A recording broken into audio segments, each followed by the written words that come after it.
ఈరోజు ఆంధ్రప్రదేశ్ హైకోర్టు ఒక మంచి డెసిషన్ తీసుకుందని చెప్పాలి. ఎందుకంటే మనకి కావలి ఉంది కదా, సో అక్కడ ఒక డాక్టర్ ఉన్నాడు అనమాట. అయితే ఆ డాక్టర్ కింద ఒక వర్కర్ పనిచేస్తూ ఉన్నాడు. అయితే మరి ఈ డాక్టర్ లేని సమయంలో ఆ డాక్టర్ వాళ్ళ వైఫ్ మీద అత్యాచారానికి పాల్పడ్డాడు. అయితే తన కోరికలు తీర్చుకోవాలి అనే ఉద్దేశంతో సో అతను డాక్టర్ లేని సమయంలో తన మీదకి అటాక్ చేస్తే తనేమో ఒప్పుకోలేదు. సో ఒప్పుకోపోయేసరికి రాయి తీసుకొని తల మీద గట్టిగా కొట్టేసరికి తను చనిపోయింది.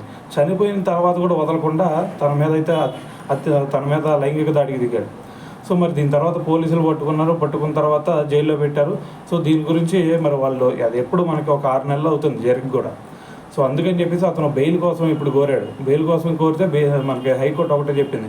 సో ఇటువంటి వాళ్ళకైతే మేము బెయిల్ ఇవ్వదలుచుకోవట్లేదు. ఎందుకంటే ఇటువంటి మృగాల్లాగా బిహేవ్ చేసే వాళ్ళకి కనుక మేము బెయిల్ ఇచ్చామంటే ఆటోమేటిక్గా ఇది సమాజం మీద ప్రభావం చూపించేది. సో అందుకని చెప్పేసి మేము ఇవ్వదలుచుకోవట్లేదు అని చెప్పేసి హైకోర్టు అయితే కరెక్ట్గా చెప్పడం జరిగిందనమాట. సో మరి దీని గురించి మీరేమనుకుంటున్నారు అనేది కూడా తెలియాలి కదా. సో కింద కామెంట్ చేసేయండి.